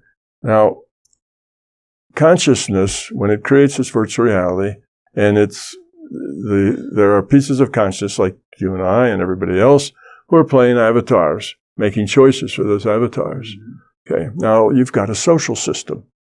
It's not just an individual anymore. It's a lot of people working together and interacting with each other. That's where all the ethical choices come from, is that interaction of working together. Right. Now, if you have a social system where people have to work together, you lower the entropy of that social system by being cooperative, by being caring, by being thoughtful, okay, by being considerate. All of those things lower the entropy. In other words, the people interacting with each other can produce more, be more, if they cooperate, if they care, if they help each other. The opposite side of love is fear. On the fear side, if you have a group of people and fear is dominant, then there's no trust, because you fear that somebody, if you give them information, they'll use it against you or they'll take something away from you. There's very little trust. And you don't share. If you got a good idea, you keep it to yourself because you're going to make something with it. You're going to benefit from it. Sharing it would ruin it. Everybody get it and use it, and then you couldn't benefit from it. Mm-hmm. It's like you wouldn't get the patent. You'd share it with other people. So you don't share. Mm-hmm. You keep things. You don't trust. And what happens there is that 2 or 3 people get together so they can take things away from this individuals. Well, then those individuals get together, and then you get bigger groups, and you end up eventually with power groups of large numbers of people, with just a few people on top making all the choices for all the people down. And if you let that evolve to where it naturally goes, you end up with, 3% of the people owning 95% of all the resources, and which is where we are. The people to do all the work are the ones at the bottom. Yeah. They do all the work, which is where we are. So our society is a fear-based society. Plus constant conflict between... Yeah, constant conflict, because the big things are always fighting with each other, trying to take each other's stuff, trying to control. The ethic of materialism. Materialism has its own ethic. Yeah. If you're a materialist, you have to think in a certain way. The ethic that goes with materialism is control, power, force. Okay, I'm a materialist. The only thing that exists is the physical world. And here's some stuff in the physical world that I find useful, so I'm going to take it. And then I have to keep it, so I'm going to have to protect. Other people want it too. So now I not only have to take it, but I have to be able to defend it and keep it. And then I get other people to help me, and I'll give them some stuff, but so now I have a bunch of people. Now we can take things from smaller groups, and so on it goes. So this happens that way. So it's the fear-based way. That's high entropy. Mm-hmm. When you do things from fear, what you create is fundamentally unstable. You can only build so much before it falls apart. And the reason for that is there's no trust, there's no cooperation, or there's very little. Now, maybe there's trust and cooperation on this group, and trust and cooperation somewhat among this group, but these two groups fight with each other. But if here's the boss and he's in charge, well, if somebody else wants to kill that boss, then he'll be in charge. It's just not stable. So whenever you have a fascist government, that government is inherently unstable. It can't last. It might last 50 years or 100 years, but eventually it self-destructs because it's wrong. It can't build. It sows the seeds of its own destruction. By the way it treats people, it creates animosities that eventually tear it down. But I've heard the same argument about democracies. They also seem to have the seeds of their own destruction. Well, but that problem is a little different problem. Mm-hmm. They cease being democracies. And the idea that, they cease being focused on being helpful, considerate, for the people, of the people, by the people, right? That's the social thing. That's low entropy. They start being about control, power, and force. We want more power. We want more control. We want to manipulate the people so that they do what we want them to do and they think the way we want them to think. So what happens is that old ethic of control, power, force takes over and deteriorates the democracy into something else. And that's why democracies have a problem, is because materialism is the fundamental belief in Western culture, which is now culture everywhere. That fundamental belief is a control, power, force belief. You take it, you own it, you defend it, you fight for it, you grab other people's stuff if you can and get away with it.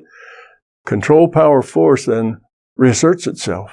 So here we are, humanity, really a bunch of conscious players, but they have to play by the rule set that's in the virtual reality, and their job is to make choices.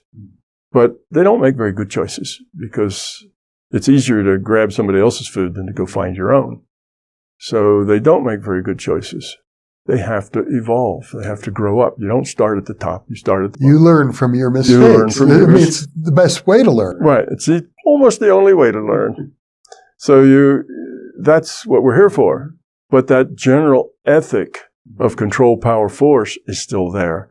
So you'll get little pockets, like the Greeks had a republic, and they voted and they discussed and they did what the majority wanted, and everybody, got along with that. But it didn't last but for so long. And the Romans had a republic, but it didn't last for so long because in that general population, the ethic of control, power, force still is dominant. But it's changing. If you go back 500 years from today, you'll find that everything was a whole lot worse than it is now. You think things are bad now. Things were really bad then. Life was cheap. Yeah. Life was cheap. Somebody could pull you off the side and run a sword through you just because they felt that'd be fun to do, or because they wanted some sword practice and you were a good target. It's not like that anymore. Well, maybe some places here and there, but basically we've grown up a lot in the last 500 years. Now, but look at the almost 200,000 years before that. And basically it was a warlord mentality from the beginning, and our growth, our evolution I don't know if a camera can pick on my hand running around. I'll stick his other hand out. It gets on the camera more. It was like this very little growth, just barely going up, but then it goes up fast. Mm-hmm. Because when you grow up, it's easier to grow up more. So it's an accelerating function. So we're now, right at this point, at the knee of the curve. We're right where it starts to accelerate. That's why there's so much contention right now. Change is coming, and it's coming fast. So 200,000 years, roughly, Homo sapiens has been around as a being, as an avatar. So 200,000 years, not much changed. Warlord mentality. Then we got someplace about 400 or 500 years ago, and it started, we had little blips here and there, like the Greek and the Romans, and so little blips of cooperation and caring. But eventually the masses overwhelmed that, and it's now starting to go faster. Till it goes vertical. Till it goes vertical. And when it goes vertical, then we will have created a human culture here that is caring and basically happy and content and very productive.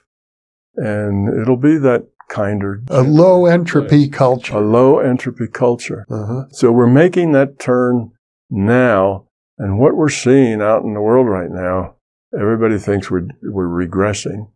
And we are slightly, because, like any curve, it's not monotonic. It has its ups and downs. Right. But the trend's been up. Mm-hmm.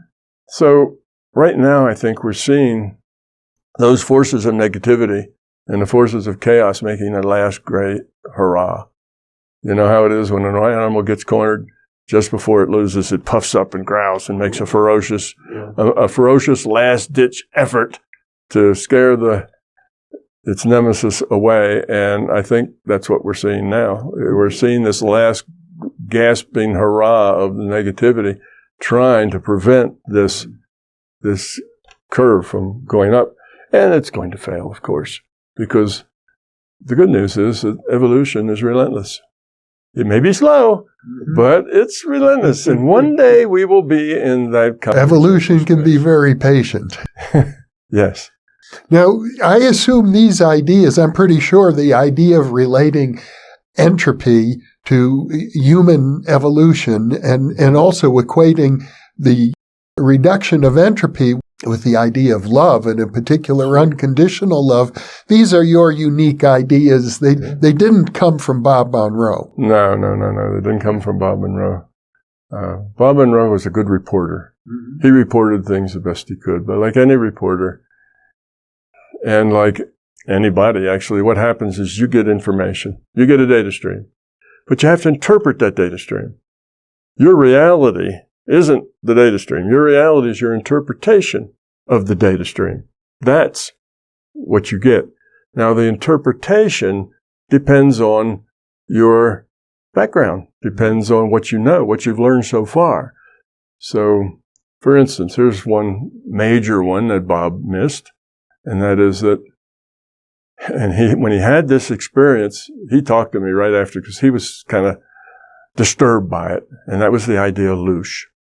That we are, we're being farmed by, our masters for loosh, and we're just like cows, at the bottom end of the loosh factory assembly line.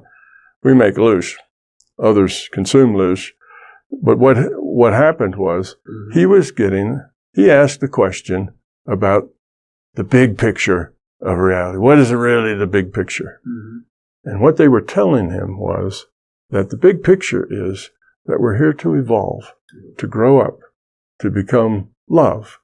And they were telling him this, and that as we did this, as we evolved, the system evolves, and the system grows, and we're a part of that whole system. So they're in the process of telling him that. Bob his parents, I think, were farmers. Mm. He came from Ohio, I believe, in a farm community. And Bob got that description I just told you, and he got it as, here we are trying to grow up with this higher thing is taking what we do for its own benefit. Uh-huh. You use the word loosh?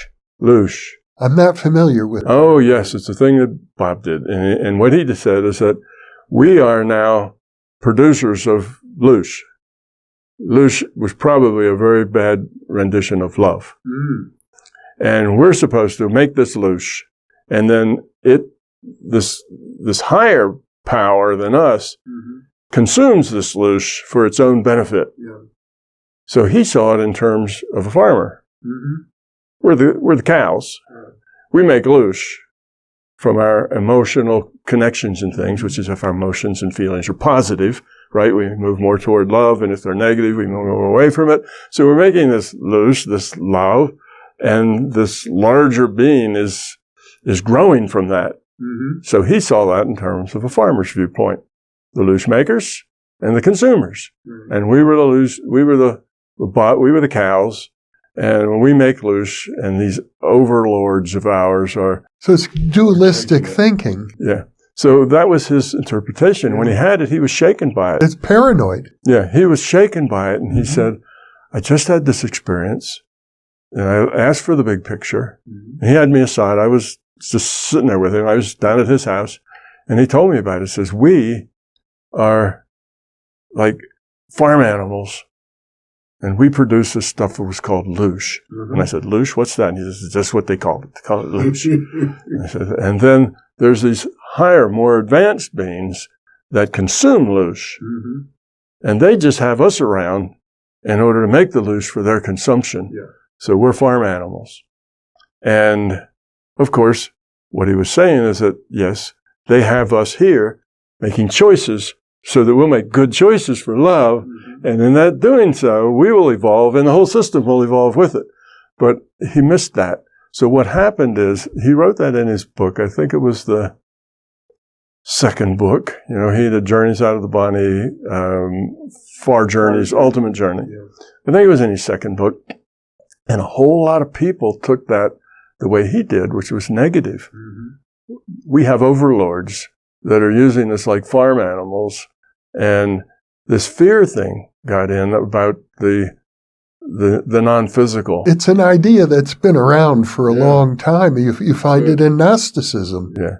So anyway, so it was this whole thing, instead of being about love and evolution, became about fear and being used by our overlords to produce the stuff that they wanted, and we're like their cattle. So a lot of negativity got born out of that mistake. Mm-hmm. But you see, if you were a farmer and you had to interpret what they were trying to tell you, and you didn't really understand entropy, you know, because they didn't talk in terms of, they had to talk in terms of things that he understood. So they talk in terms of producers and consumers and stuff, and he misinterpreted it. So. And at that point, had your ideas evolved enough? No, not at that point. No, I didn't have any of those ideas. I was just, 27, 28-year-old, and he told me, and he was very shaken by this idea because of the way he framed it in his own mind. And he told me, and he said, well, what do you think? And I said, if it's that way, there's nothing we can do about it. It's way above our pay grade, isn't it? So why worry about it? It's okay with me. If that's the way the world is, then that's our place. That's our point. And we don't have anything to do but live it and try to be the best we can, right? And to grow and so on. So that's what I told him, and he was amazed. He thought that I should be upset like he was, that it was a very upsetting idea that we were farm animals being farmed by some higher power. And I wasn't upset by it. I didn't have any other answers for it. And Bob was he was good about getting what he heard. But I just took it and said, well, if that's the way it is, then that's the way it is. Getting upset about it ain't going to make it any better. So just, And after that, his attitude toward me changed a little bit. He was amazed at the way I took it.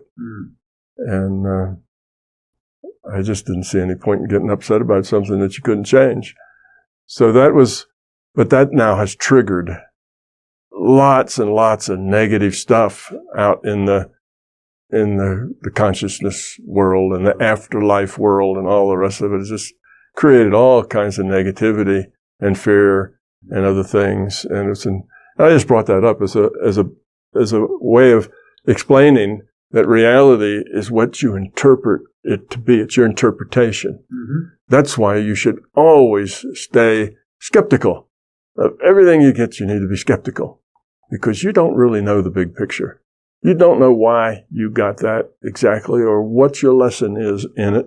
Best to just make as much positiveness as you can out of it and let it go, rather than trying to put that in a pigeonhole someplace and say, this is what this is and this is what that is. Mm-hmm. So you have to take these experiences, use your own free will to assess them, take what you can that's positive from it and let the rest go.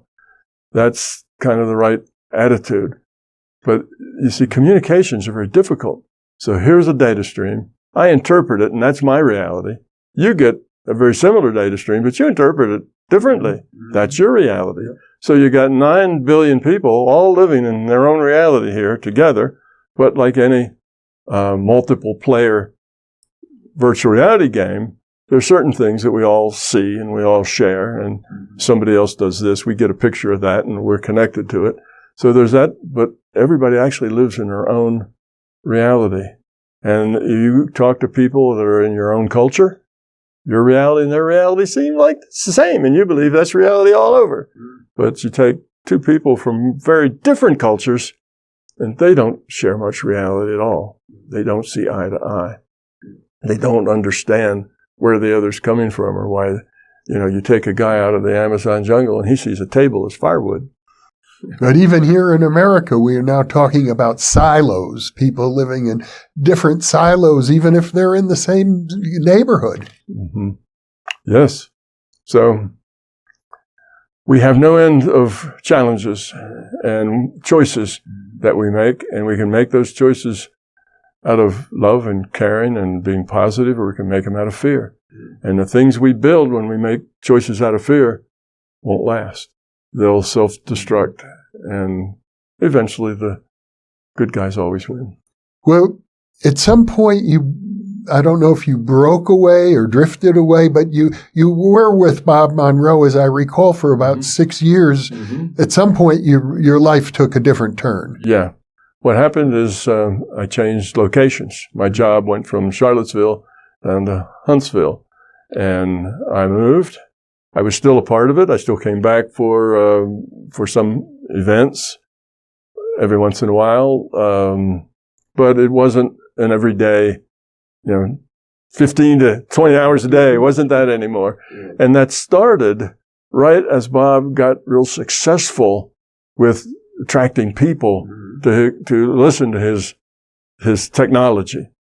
And Dennis and I became trainers more than experimenters. Nancy Lee and Dennis and I. So we were going here and flying there and laying out our thing, and people with headphones, and we'd explain to them what was going on and why and how. And we did that for a while, but that's not what Dennis and I really wanted to do. We wanted to understand. We were into the theory of why does it happen and what does it mean, and what's my place in all of this and that kind of thing. Being trainers wasn't us. So both of us kind of bowed out and said, we'll train some people, but we're not going to just fly around and give courses. That's not what we do. So at that time, we kind of backed out. And then within 2 or 3 years, I moved, to someplace else. So I stayed connected. And I came back and gave a talk one time to the people. But mostly we differed. And I went on my way. And that was part of my 35 years of trying to figure out how everything worked. Mm-hmm. It was part of that. So I was coming to different conclusions, and I was seeing things differently. Because when you do that kind of science within consciousness, you do start to see what the variables are and how the variables affect things. And you start to understand the logic of the situation. Just basic things like, why can I remote view and get 100% of the targets today and only 60% of the targets the next day? What changed? What's the difference? So then you have to do that similar remote viewing under 10 or 20 or 50 different kinds of conditions to see which ones work, which don't, why they don't. You isolate the things that don't, then you test those. That's why it took 35 years. It's just a lot of repetition.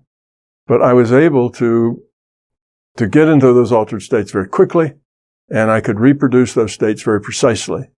So that made it so you actually could do science there. I guess it's fair to say that your theoretical work really accelerated after you left your intensive period of working with Robert Monroe, but that period was essential for getting you started. Yes, exactly. That is a correct way to say it. Most of the stuff that I understand now, I understood after leaving Bob Monroe and just basically working on things, trying to understand the logic, because I'd get a certain logic buildup and I'd run into a point that didn't compute. Okay, I knew this for a fact because I'd done that in the non-physical, and I didn't know how to get to that, to make that rational. So it's like, how do you pull these things together? And the big aha moment came to me when I came to the realization that it was all information. Consciousness is information. And when I got that, a lot of puzzle pieces started to fall together. That was the first big step. Because, okay, consciousness. What are you conscious of? What is your consciousness aware of? You're only aware of your 5 senses. You got 5 senses. You see, you hear, you smell, you taste, you feel. And that's it.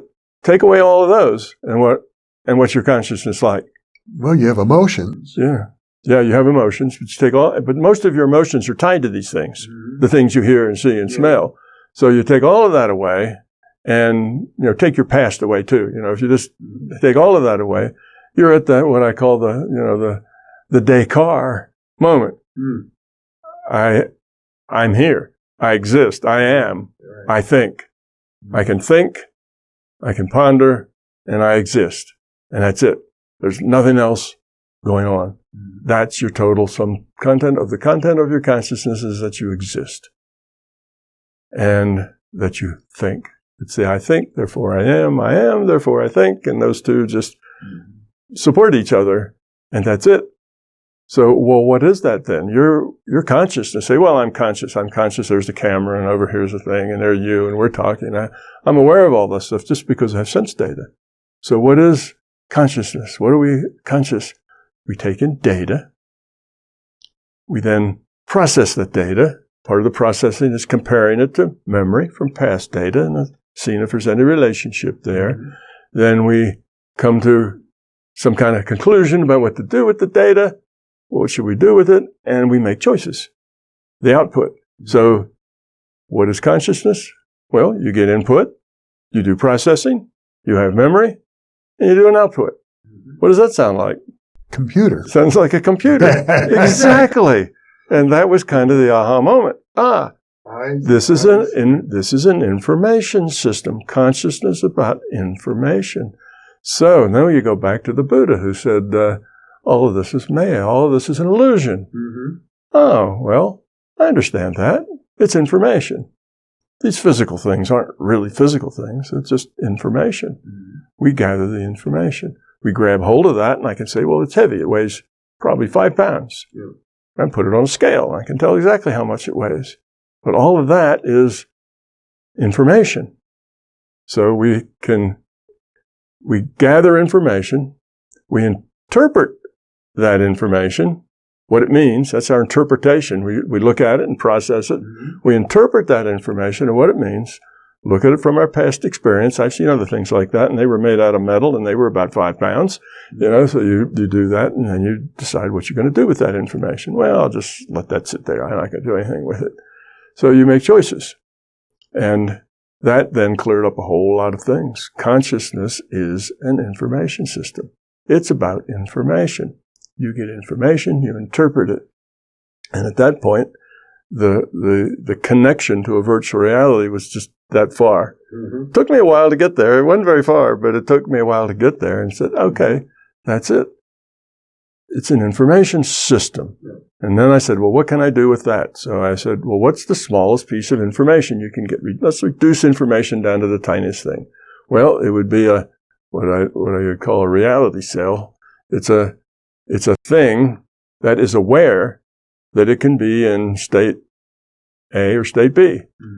Okay, it only has 2 choices. That's the minimum set, right? It has choices, so The minimum set is 2. It can choose A or it can choose B, but it's aware that it has 2 choices, and it can make A and it can be B. Mm-hmm. Well, that's your smallest piece of consciousness. Then I said, that's awareness with a choice. That's how I define consciousness. Mm-hmm. It's an awareness with a choice. So then I said, okay, let that thing be, let it evolve. How could it possibly evolve? Well, it can evolve in several ways. It can say, all right, I can be, let's say, a 1 or a 0. We'll turn it into more computer terms instead of A and B. So I can be in a 1 and a 0. So I can be in a 1 and then a 0, and then another 0, and then a 1, and then a 1, and then a 0. Oh, that's a nice pattern. Let me make another pattern. So it starts making patterns. And then it starts making patterns of patterns. And all this is evolution. And what is it doing? It's lowering its entropy. It's creating order. You see? So the way to understand that, think of an information system. And every bit in the information system is random. Every bit's random. Mm-hmm. How much information does it have? 0. That's the definition of random, is that there is no information if every bit is random. Mm-hmm. So how do you make information? Well, you order a couple bits. You may order a couple bits and have this bit and stack this one on it and that one on it, and now you got something different. Mm-hmm. And that little thing you just made, you can give it a name. You can call it a function. It might be 1. Mm-hmm. And you can stack them up. Now you get 2 stacks. Oh, 2. Now you've got mathematics. You got 1 and 2. Mm-hmm. And then you make another one, and then 2 and 1 is 3, or 1, 2, 3, or, and 3 minus 2 is 1, and you start looking at that. So you just look at patterns and the patterns of patterns. And then pretty soon you say, well, I'm going to take one of my consciousness cells. Now you got kind of multiple things going on here. And I'm just going to let it go 0, 1, 0, 1, 0, 1. And I got a metronome. Mm. Now I've created regular time. Yep. Now I can have sequences of patterns of sequences. And as it gets more complex, it's more order. The more complex it is, the more meaning and significance it can have. So the entropy gets reduced. Now, if the entropy increases, then you get more chaos, less order, more randomness. And if it keeps de-evolving, you get nothing. No information. A random system, all the bits are random. So what's its driving purpose? Its driving purpose is to lower entropy, because otherwise it dies as an information system. So like everything else, it's driven by its own survival. And it wants to evolve because more and more complex, more and more meaningful things gives it more and more choices. Mm-hmm. You see, so if it has 50 little objects that it's made, now it can arrange those in, 50 factorial over, it's got lots of things that it can do. So the more it builds, the more it has to build from. It creates more possibilities so that it keeps evolving into the possibilities. And all evolution does that. It evolves into the possibilities. Those that work for it persist. Those that don't work for it go away. So now it's just evolution. It's evolving toward lower states of entropy. And it finally gets to a point where there is a plateau to its learning. I mean, in the beginning, it's really quick. You make 2 or 3 things and there was nothing before, and that's really amazing. But pretty soon you've got about as many patterns of sequences of patterns as you can want, and it slows down. So what's the next thing it can do besides time and a metronome? What's the next technology it can do in order to create more possibilities?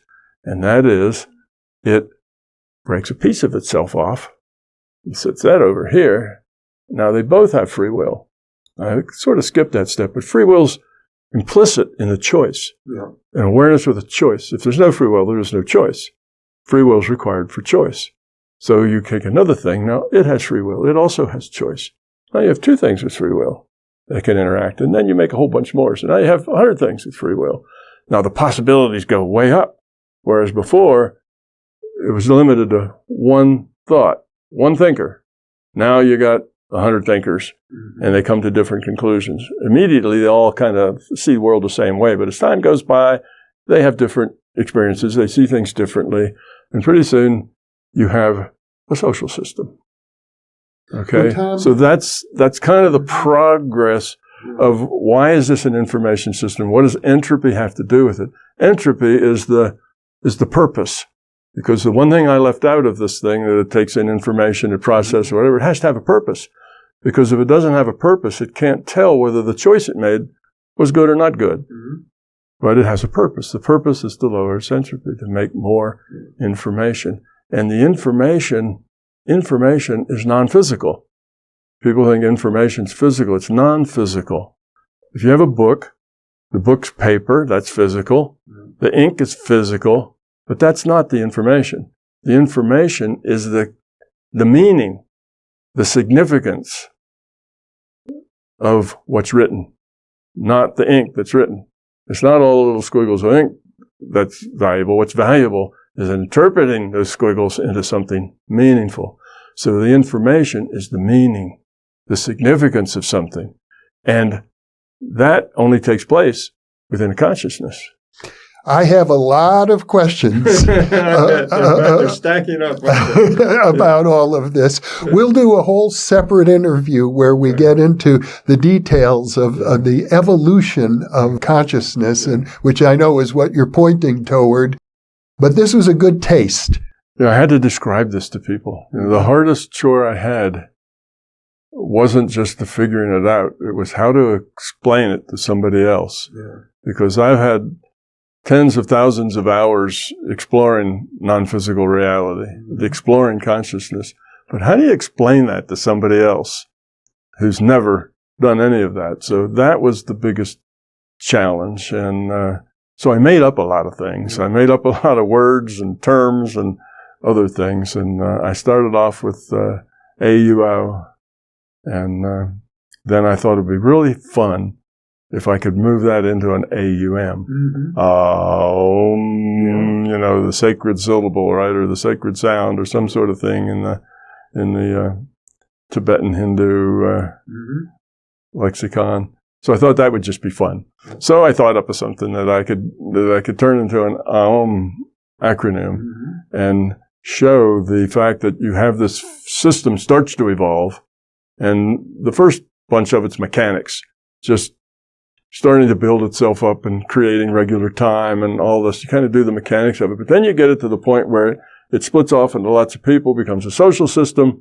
Lowering entropy means love. Lowering entropy means being kindness and caring and sharing and cooperation, because you got a social system, and that works better than the opposite. So, you know, I wanted to say, well, you start with this, but then you end up with that. So that's where the AUO and the AUM come from. And AUM was just me being the absolute unbounded manifold. Right. The manifold is a whole lot of different stuff. Yeah. And then the oneness that brings it all together. And yes. So those were my words. And then later, because it was so hard for people to remember those, I had a little thing in one of my asides. It said, if you're having trouble remembering these things, don't worry, just call it Ralph or something. You know, they're just names.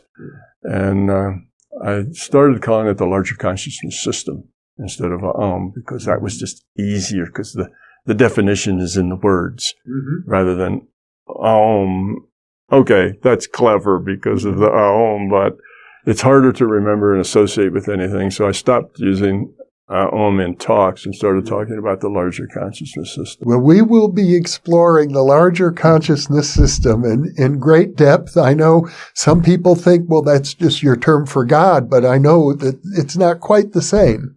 No, it's similar, though. You know, I was surprised. I thought, you know, the religious people are not going to like this.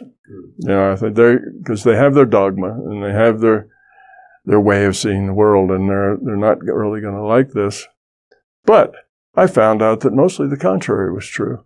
I had any number of people who would write to me or talk to me and say, well, I had one lady in particular, she was a nurse, and she said, I'm a very religious person. I take pride in that. And everywhere I go, I take two books, the Bible and my Big Tao. And I thought, that's wonderful. Yeah. I really appreciate you telling me that, but why? I thought people who were very religious wouldn't like this. And they said, no. They said, I got over the dogma and all that stuff a long time ago. So that's not what religion is about. Religion isn't a social club. You know, it's not about the fish fry. It's not about that at all. So they separated spirituality from religion in their own minds. They were very committed to spirituality, and they did it within a religion. But when they got my big toe, suddenly they found the logical side of it. And it wasn't an illogical kind of thing that just required belief. It was actually science.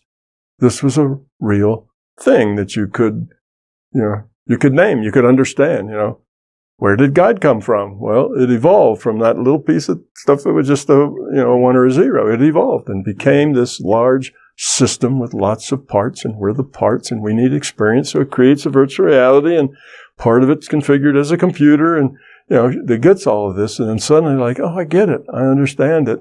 Mm-hmm. And one interesting thing that I guess will be a good ending is I was in a church, because that's a very inexpensive venue. Mm-hmm. So I was giving a talk on MBT, and I found this church. And so I was in this basement of this big auditorium of this church, and I had both the head pastor and his assistant pastor.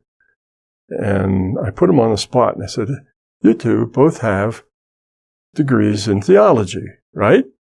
And they said, yes. I said, you both have doctors of theology. And they said, yes. And I said, all right, I would like you two to get together and come up with a list of the attributes of God. And I'm not looking for denominational stuff or, I'm looking for just the attributes of God. If you were describing God, somebody says, well, what is God? Mm-hmm. What would you describe as its attributes? And they did that. And they came back about 5-10 minutes later with a list of maybe 5 or 6 things. Mm-hmm. And I took them one at a time. And I was delighted to find out that every one of them was an attribute of the larger consciousness system. Mm. They all had the exact same attributes. Because they didn't say things like, it's perfect. They said something like, it's love. They didn't, they were very careful in what they were saying. I guess they were very smart people. And so they all matched up very completely. And they were surprised, and I was a little surprised too, because I thought I'd match up with a lot of them, but I didn't think I'd match up with all of them. But it all matched up. And that's what, like this nurse and dozens of other people have found spirituality within religion, and then this puts it on the intellectual map, so that if you're a nurse, you deal with a lot of facts, things to do, things not to do, things to say, things not to say. How do you operate this machine and that test machine? And they tend to be a little more left brain, technology-oriented people. And they have this conflict between belief and science. Science logical, that's good. This is something else. And now they find out, the two go together. It's not only good as far as spirituality goes, but it's also logical. And that then has been the biggest surprise for me. I've not run into any issues at all. Well, I assume you're dealing with the more liberal religious people, not the fundamentalists. Well, the fundamentalists would never go to my website to begin with. So it just takes care of itself. Yeah. No, if I had that among fundamentalists, it would not work. Mm-hmm. But among the people who are interested in the nature of reality, so you have to be kind of an egghead to be interested in the nature of reality. And if you are, you're probably a little more logical and a little more. But the way I crafted my book was as an on-ramp for the left-brainers. The right-brainers have hundreds of books that they can read about, seeing the world intuitively and so on. There's lots of books. And most of the books are all what I'd call poetry. Mm-hmm. They're not technical books, they're poetry books. And you have to read between the lines. You have to understand what's being meant here. That's what poetry is. But the left-brainers, the logical process people, they don't have an on-ramp. They get into it and they pick up the Bhagavad Gita and they say, okay, there's this guy in a chariot. And, they get about 10 pages in and they say, I can't deal with this. It doesn't make any sense. Mm-hmm. Because they don't know how to interpret it. They don't have the spiritual understanding to see that these are metaphors and get the metaphors. So they can't read that poetry. Logical types don't do poetry. They do facts. They do logical processes. So I wanted my book to be a logical process that the left-brainers would have an on-ramp for the left-brainers onto spirituality and the bigger picture and love, that they would have a ramp that they could go that was logic, and here we are, and get there. And so that's what kind of makes my book unique in the field, is that it's meant for logical left-brain people. And we will go through it step by step. Yeah. So. Good. I'm sorry if I got it out a little in front in places where you wanted to go, but hopefully we covered everything about the Monroe. I think we've given our viewers a good taste. It was an amazing experience. Hanging out with Bob that much time.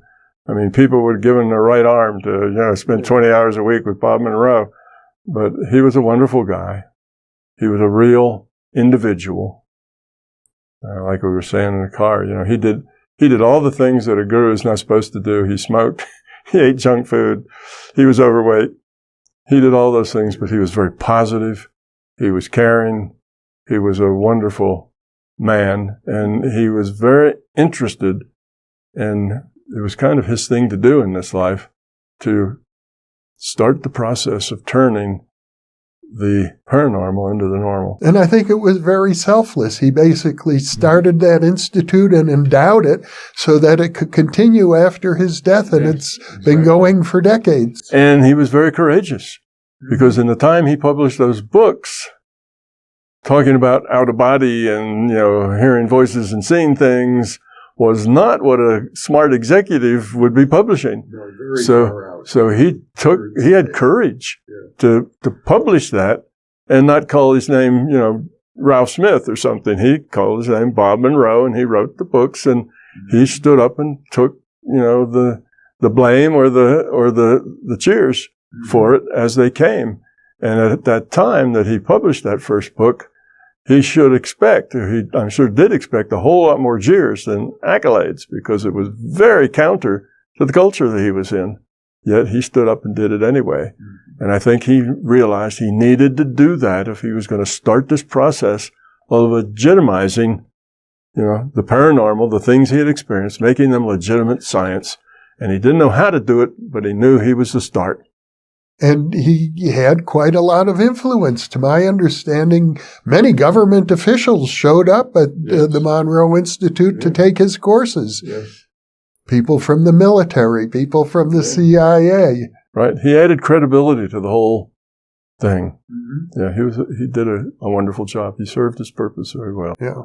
And he was certainly a very important player in getting you set on the path that you've been on for so many years. Yeah, I kind of had an idea of what it was I was going to do, but I didn't have a clue how to go about it. But after I'd spent those years with Bob, I got oriented and focused, and it made all the difference in the world. Yeah, I wouldn't have done what I did if it hadn't have been for those years with Bob. Well, Tom, thank you so much for enlightening me and our viewers about this important period in your life. Thank you for having me. And for those of you watching or listening, thank you for being with us, because you are the reason that we are here. Absolutely. The future lies with many people, not just with us and others like us.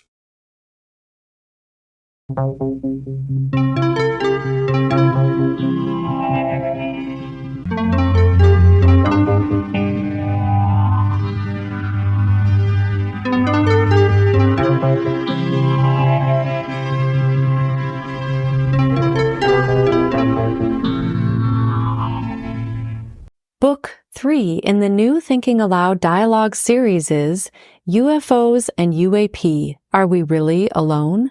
Now available on Amazon. New Thinking Aloud is presented by the California Institute for Human Science, a fully accredited university offering distant learning graduate degrees that focus on mind, body, and spirit.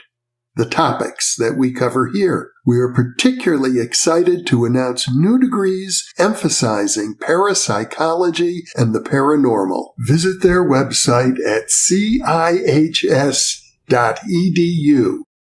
You can now download a free PDF copy of issue number 8 of the New Thinking Aloud magazine, or order a beautiful printed copy. Go to newthinkingaloud.org.